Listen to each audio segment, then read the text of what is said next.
Olá, tudo bem? Eu sou o Gerson Araújo e você está no De Pai para Filho podcast. Aqui a gente tem uma conversa literalmente de pai para filho.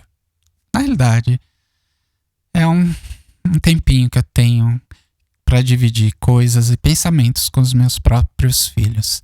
Aqui a gente conversa sobre relacionamentos, sobre namoro, sobre casamento, sempre à luz da Bíblia, tá bom? A ideia é mandar os áudios para eles, aí a gente bate um papo, troca uma ideia.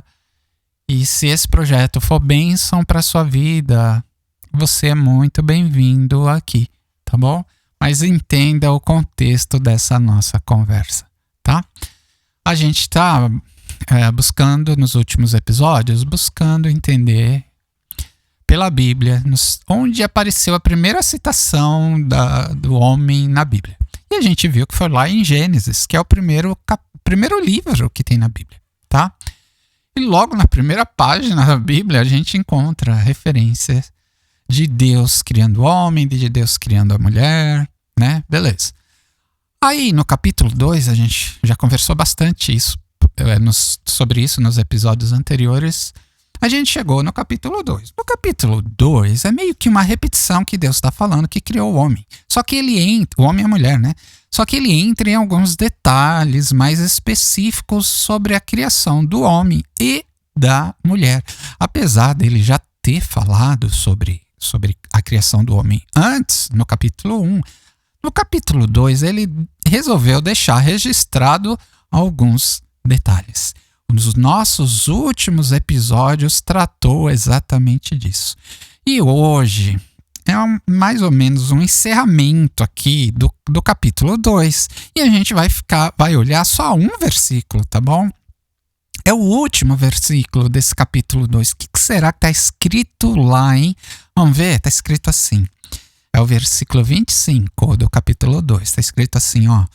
Ora, um e o outro, quer dizer, o homem e sua mulher estavam nus e não se envergonhavam. Poxa, Gerson, o que dá para falar disso aí? Não tá óbvio. Não tá óbvio, é só o que o texto tá dizendo. Talvez esteja óbvio mesmo, né? Mas eu quero chamar atenção para você pensar em algumas palavrinhas de reforço aqui que são muito importantes. Deus fala assim, ora, um e o outro, o homem e a sua mulher, esse sua é um reforço. Sabe por quê? Ele já havia falado desse jeito. No versículo anterior, ele fala assim, ó, por isso o homem deixa o pai e mãe e se une à sua mulher. Agora ele fala de novo. Ora, no versículo 25, um e o outro, o homem e a sua mulher. Veja, esse sua aqui é um reforço. Ele já tinha falado antes. Ele poderia dizer, ora, um e o outro, o homem e a mulher, estavam nus e não se envergonhavam, né? Mas por que será que aparece esse termo sua mulher novamente, né?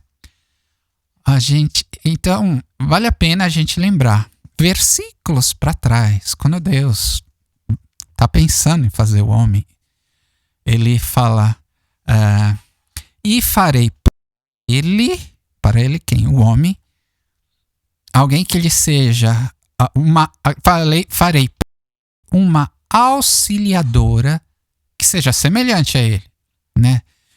E aí eu chamo a atenção, farei para ele. E agora aqui a gente vê Deus deixando registrado que o homem e sua mulher.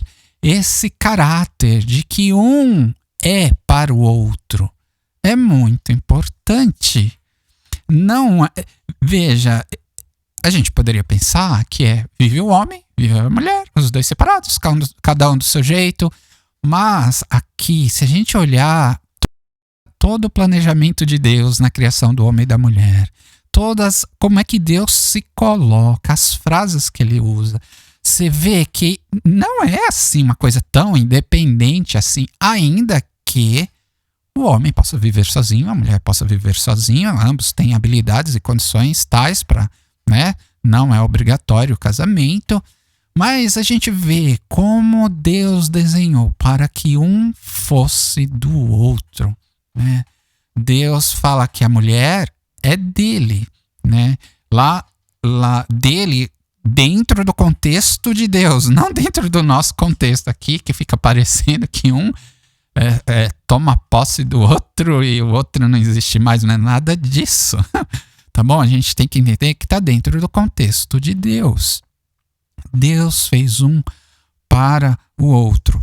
Então, assim, ora, um e o outro, o homem e sua mulher, estavam nus e não se envergonhavam. Veja, o caráter de um pertencer ao outro. Quando Deus faz a mulher, a Bíblia diz que Deus leva a mulher até o homem.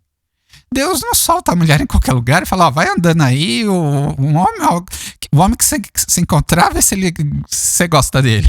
Não foi assim a coisa. Não foi uma coisa aleatória. Não, Deus conduz a mulher até o seu marido. Deus conduz ali a mulher até o homem. Então a gente vê Deus entregando algo muitíssimo especial, algo de grandioso valor e apresenta para o homem. E claro, o homem vê e fica entusiasmado, acha o máximo e com toda a razão, né? E então Deus lá no começo, veja, não é só a mulher que foi feita para o homem, que Deus leva a mulher até o homem, não deixa ela solta em qualquer lugar lá no jardim do Éden, não. A Bíblia diz que Deus de cara chega para o homem e fala, olha, não é bom que o homem esteja só. Isso é muito significativo, isso é muito relevante. Então, e o homem vivia lá no Jardim do Éden, a experiência de vida dele, angustiado, porque ele estava fazendo as coisas que Deus mandou ele fazer, mandou cultivar a terra, mandou dar nome aos animais, e na hora que ele estava dando aos animais, na realidade ele estava procurando alguém, será que esse aí vai... Ele dava o nome, mas ele estava avaliando se aquele ali podia ser essa auxiliadora que fosse semelhante a ele. E ele tem também o homem, Deus o criou assim, com essa necessidade. Deus criou o homem com essa carência, não sei se carência é a palavra que se aplica melhor, mas é natural e é muito forte no homem isso, a tal ponto Deus fala, olha, não é bom que o homem esteja só. Ao mesmo tempo que não era bom que o homem estivesse só. Deus o fez, não foi um erro de fabricação, né? Não foi que Deus errou, Deus fez o homem, colocou lá no jardim e falou, pisei na bola, faltou alguma coisa aqui, vou ter de fazer uma mulher agora para resolver essa questão. Não foi bem assim, né? Desde o começo, Deus fez o homem de tal forma que a mulher, na vida dele, fosse muito bom, fosse muito importante, fosse muito relevante. E ele sentia falta disso. O homem sente falta disso. Então, ao mesmo tempo, tem esse caráter. A mulher tem um caráter quase que complementar. Não sei se a palavra complementar se aplica aqui, mas é muito próximo disso. Ela chega e é apresentada ao homem como alguém para auxiliá-lo. Alguém e a gente já viu que essa coisa de ter capacidade de auxiliar não é ser menos, de forma alguma. É algo de suma importância. Imagine o contrário. Imagine se Deus fizesse a mulher de uma forma tal que ela não tivesse nada dela que pudesse contribuir, que fosse importante, nada dela que pudesse ajudar o homem, nada dela que servisse para nada. Ô louco, não foi assim. Deus não a fez esvaziada de tudo. Pelo contrário, Deus a fez recheada, já fez cheia de enormes valores, de enormes características, enormes elementos, e muitos desses elementos o homem não tinha. Ou o homem tinha pouco, ou o homem... Às vezes tem coisas que o homem também tem, mas a ajuda da mulher é fundamental. Então, ser essa auxiliadora de forma alguma é fazê-la menos, é pensar que ela é menos. Na nossa cultura aqui, que talvez tem isso, né? Mas eu dei, se você lembra no episódio aí, nem lembro que episódio foi isso, eu comparei com uma mãe e um filhinho dando seus primeiros passos. Veja, a mãe tá auxiliando o filhinho nos seus primeiros passos. Ela segura na mãozinha dele. Às vezes ela solta, deixa ele andar, dá 1 ou 2 passos sozinhos para ver como ele se sente. Se ele cai, ela logo segura, ela apoia, ela fala, levanta, vamos lá, você vai conseguir. Até a hora que ele consegue, enfim, andar sozinho. Veja, essa mãe está auxiliando o filhinho. Se essa auxiliadora, ela é menos? Não, de forma alguma. Ela é esvaziada de recursos por causa disso? Não, pelo contrário, por ela ser mãe, ser forte, ser grande em relação ao filhinho, você poder entender até que ponto pode andar sozinho, até que ponto ele não pode andar sozinho, dar a mão na hora que precisa, deixar ele andar sozinho. Todas essas habilidades, o filhinho não tem como saber. Quem tem, e ele nem tem essas habilidades, quem tem é a mãe. Veja, não que a gente está comparando, dizendo que o homem é um bebezinho, não. Também a gente pode pensar isso, mas não é essa a ideia. A ideia é que alguém que auxilie não é alguém menos. A gente tem que tomar cuidado para não achar que esse que auxilia é alguém maior. Tamanho os recursos, tamanho o valor. A Bíblia diz que Deus fez a mulher como alguém que fosse uma auxiliadora, que fosse semelhante a ele. Veja, e nessa época que a gente está conversando aqui, nesse momento do texto bíblico, nem tinha acontecido o pecado. É aquele momento top, sabe? Aquele momento, o auge da humanidade, sem pecado, tudo feito do jeito que Deus queria, tudo perfeito, tudo certo, no jardim do Éden, sabe? Nesse contexto, e Deus chegou e falou assim, depois de ter feito tudo, falou assim, olha, e viu Deus que tudo quanto havia feito era muito bom. O próprio Deus viu que era muito, muito bom. Então, a mulher feita com essa característica de auxiliar, de ser semelhante, não é menos, não é esvaziada, né? E ela, com essa característica de ser deles, ter sido feita para ele, ter essa ligação visceral, por ter sido feita da própria costela do homem. Deus poderia ter feito o homem de qualquer outra, a mulher, ter feito a mulher a partir de qualquer outra coisa. Poderia ter feito do próprio pó da terra, poderia ter feito da água, poderia ter feito, sei lá, de qualquer coisa, de um vegetal, não sei. Para Deus não ia fazer diferença a partir do que ele iria fazer a mulher, mas ele decidiu fazer a partir da costela do homem. E isso é muito significativo. Deus fez a mulher a partir de algo, a partir do homem. Veja a ligação incrível que há entre a mulher e o homem. A mulher foi feita dele, com recursos tais que ele ia falar, que máximo que é isso? Que máximo é essa situação? E Deus olha, olha, é o seguinte, você tá aí, você é o máximo também, mas não é bom que você fique só. Não é bom que você esteja só, tá bom? Olha aqui, ó quem eu tô te mostrando. E Deus vai e apresenta a mulher. Veja, foi feito para o outro. Por isso que aqui é tão importante esse reforço no versículo 25. Ora, e o outro, o homem e a sua mulher. Agora vamos continuar. Estavam nus e não se envergonhavam. Aqui a gente pode que quando ele fala que estavam nus, está fazendo referência, talvez, provavelmente, à sexualidade entre homem e mulher. E mostra que nesse estágio, nesse momento inicial, não havia esse caráter, talvez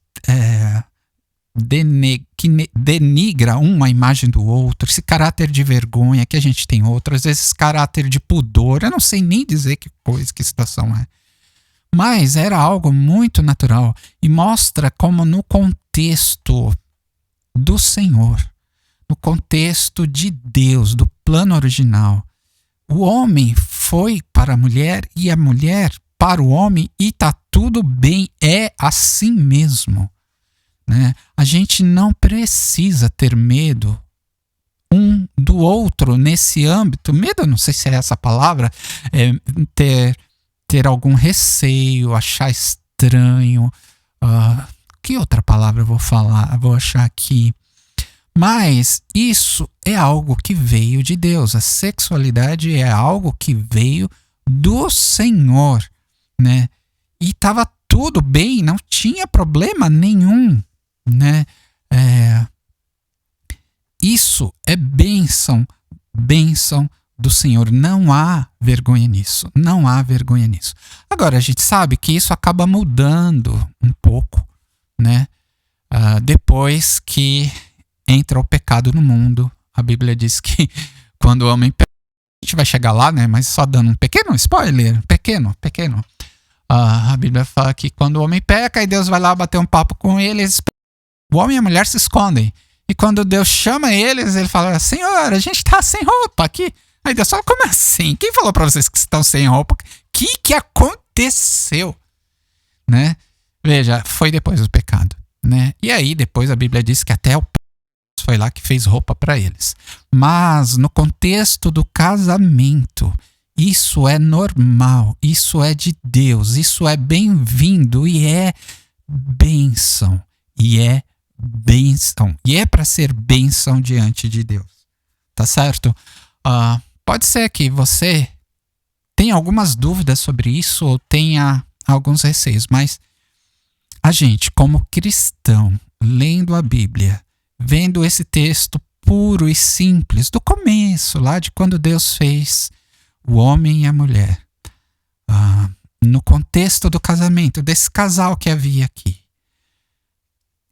era algo normal, algo muito bom e algo que não trazia e não traz, e não era para trazer, não é para trazer vergonha, nem para um, nem para outro. Para dizer a verdade, é para ser bênção um e o outro. No começo, no capítulo 1, Deus fala assim, quando Deus cria o homem, cria a natureza, cria tudo, e fala para o homem assim, é para você, e os abençoou e disse para eles serem fecundos e multiplicar. Quer dizer, Deus está abençoando. Foi uma bênção no casamento a sexualidade, tá bom? Então, é algo que a gente deve considerar como sendo algo do Senhor, algo bom e algo que não traz vergonha dentro do casamento, tá bom? Algo que não traz vergonha. Ora, um e o outro, o homem e a sua mulher, estavam nus e não se envergonhavam. Ele poderia ter parado aqui, estavam nus e não falar mais nada, mas Deus deixou registrado essa continuação. E não se envergonhavam. Não há vergonha diante de Deus na sexualidade dentro do casamento. Tá bom? É isso aí. No próximo episódio, vamos tentar descobrir mais coisas. Agora a gente vai entrar no capítulo 3 de Gênesis. Será que tem alguma coisa falando sobre o homem e a mulher no capítulo 3? Vamos descobrir, tá bom? Espero você no próximo episódio. Mas olha, você pode deixar seu like, né? Pode comentar, deixe seus comentários. E se for legal esse texto, esses episódios, encaminhe para alguém que você acha que você queira, né? Ponha lá o link no WhatsApp, encaminhe para alguém, tá? E se você quiser ser mantenedor desse nosso projeto, considere nos apoiar, tá? Todas as informações estão aí na descrição. É isso aí. Espero você no próximo episódio.